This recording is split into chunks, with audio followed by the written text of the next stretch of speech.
अपने सपनों को पूरा करना मुश्किल तो होता है, लेकिन उन्हें भूल जाना और भी मुश्किल होता है। आज हम जिसके बारे में बात करेंगे, उसके लिए अपने सपनों को पूरा करना बचपन से ही मुश्किल था। इस वीडियो के बाद आप रियलाइज़ करोगे कि स्ट्रगल क्या होता है। वेल्मा रुडोल्फ है इनका नाम और इनका बर्थ यूएस के टेनेसी में हुआ था ऑन जून 23, 1940। जब विल्मा का बर्थ हुआ वो एक प्री मैच्योर बेबी थी और उनका वेट सिर्फ 2 किलो के आसपास था।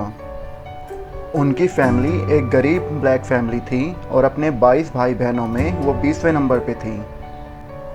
बर्थ के टाइम से ही उनकी लाइफ इजी नहीं थी।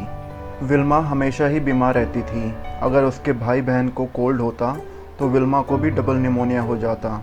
अगर किसी को मीज़ल्स होते तो इसे भी मीज़ल्स हो जाते और साथ में मॉम्स और चिकन पॉक्स भी।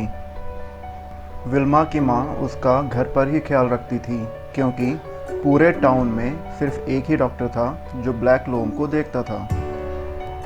स्टार्टिंग के सालों में ही उन्हें कई बीमारियां हुई और उनमें से कुछ तो इतनी सीरियस थी कि एक प्री मैच्योर बेबी के लिए ज़िंदा रहना मुश्किल था। 5 साल की एज से पहले उन्हें पोलियो भी हो गया, जिसकी वजह से उनकी एक टांग पैरालाइज हो गई। इसी वजह से वो बहुत छोटी सी उम्र में ही हैंडीकैप हो गई। पूरे टाउन में खबर फैल गई कि विल्मा अब कभी चल नहीं पाएगी। 1940 में जिसे भी पोलियो होता या तो उसकी डेथ हो जाती या हमेशा के लिए डिसेबल हो जाता, क्योंकि इसका कोई क्योर नहीं था। उस टाइम ब्लैक वाइट सेग्रीगेशन की वजह से ब्लैक लोगों को अच्छे से ट्रीट नहीं किया जाता था और ना ही अच्छी मेडिकल फैसिलिटीज़ दी जाती थी। उनके टाउन में कुछ ही मेडिकल फैसिलिटीज़ अवेलेबल थी अफ्रीकन अमेरिकन्स के लिए। 4 साल तक हर हफ्ते विल्मा अपनी माँ के साथ बस में 80 किलोमीटर दूर दूसरे हॉस्पिटल जाती जहाँ ब्लैक लोगों का ट्रीटमेंट होता था। डॉक्टर और नर्सेज ने उन्हें एक्सरसाइज करने में हेल्प की ताकि उनका पैरालाइज्ड हुआ पाँव स्ट्रॉन्ग हो सके और घर पर भी उनकी माँ पाँव की रोज़ मालिश करती। विल्मा भी हमेशा प्रैक्टिस करती रहती, बेशक कितना भी दर्द हो। विल्मा हमेशा चलने की कोशिश करती, जैसे भी करके एक पाँव का सहारा लेके चलने की कोशिश करती, घर के अंदर और बाहर, और कभी कभी तो संडे को ऐसे ही चर्च भी जाती।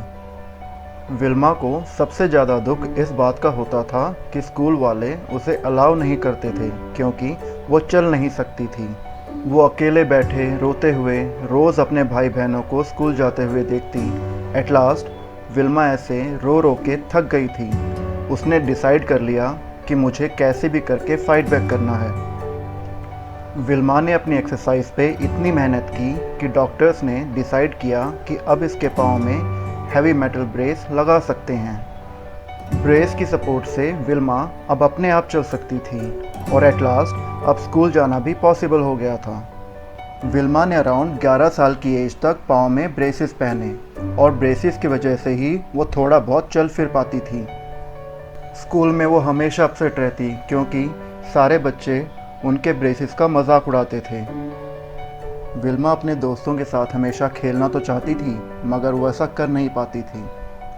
विल्मा को बास्केटबॉल बहुत पसंद था, तो ये सोच के कि मैं भी एक दिन ज़रूर खेलूँगी, वो घंटों बैठे अपने दोस्तों को खेलते हुए देखती और उनके सारे मूव्स मेमोराइज़ करती। पास कैसे करना है, बॉल कैसे डालना है और कब जंप लेना है। फाइनली बहुत सालों की स्ट्रगल और मेहनत के बाद 12 साल की एज में अपनी डिटर्मिनेशन की वजह से विल्मा ने पोलियो को हराकर बिना ब्रेसेस के चलना स्टार्ट किया। विल्मा की यहाँ तक की जर्नी ऑलरेडी एक इंस्पिरेशन और मोटिवेशन बन गई थी सबके लिए कि कैसे एक प्री मैच्योर बेबी ने बचपन में निमोनिया और स्कारलेट फीवर को हराया और उसके बाद 7 साल में पोलियो को। बट विल्मा को कुछ और करके दिखाना था दुनिया को। इतनी लेट एज में चलना सीखने के बाद अब उसके पास ज़्यादा टाइम नहीं था। विल्मा ने अपनी बड़ी बहन को स्पोर्ट्स में फॉलो करना स्टार्ट किया। फिर जूनियर हाई स्कूल में उसने गर्ल्स बास्केटबॉल टीम को ज्वाइन किया और अपने गेम से पूरी स्टेट में रिकग्नाइज हुई। हाई स्कूल में आने के बाद अपनी टीम को चैम्पियनशिप्स में भी लीड किया। इस पूरी प्रोसेस में एक नया एथलेटिक गिफ्ट डिस्कवर तो हो चुका था, बस उसे दुनिया के सामने प्रेजेंट करना बाकी था। कॉलेज के कोच विल्मा के गेम को तो एडमायर करते ही थे, बट जैसे वो भागती थी उससे ज़्यादा इम्प्रेस थे। उन्होंने विल्मा को ट्रैक एंड फील्ड की टीम में आने को कहा और विल्मा मान गई। विल्मा ने अपने कोच के साथ ट्रैक इवेंट्स की प्रैक्टिस स्टार्ट की और ट्रेनिंग में पूरे एफर्ट्स लगाए। 16 साल की एज में 1956 ओलंपिक्स में विल्मा ने 400 मीटर रिले में अपनी टीम को और यूएस को ब्रॉन्ज मेडल जिताया। विल्मा ने कहां से स्टार्ट किया था और कहां फिनिश किया, ये कोई ऑर्डिनरी अचीवमेंट नहीं थी।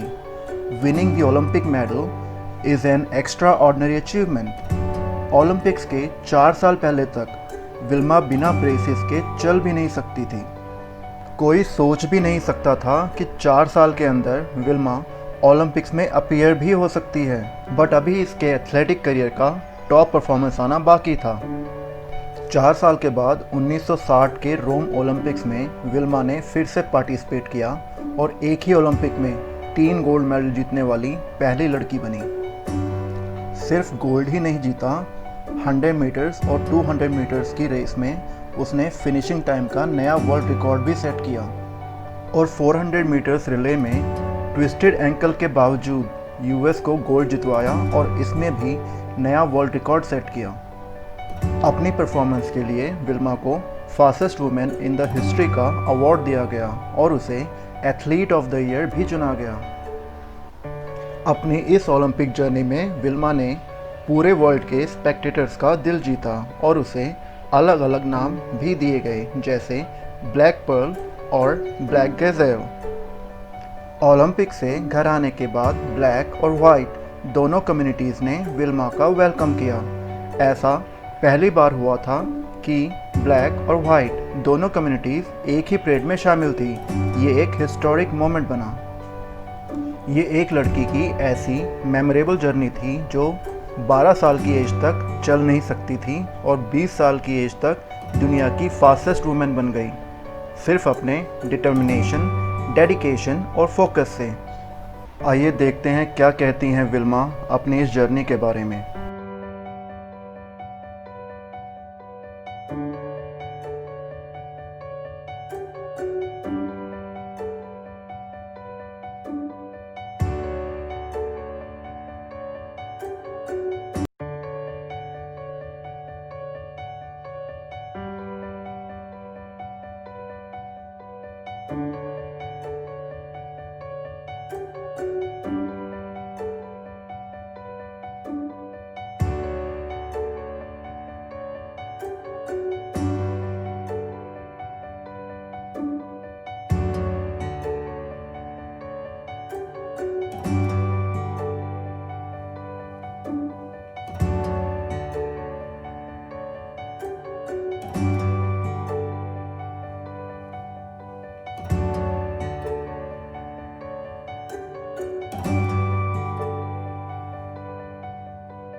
अगर आपको ऐसे और इंस्पायरिंग वीडियोस चाहिए तो सब्सक्राइब, लाइक और शेयर करो।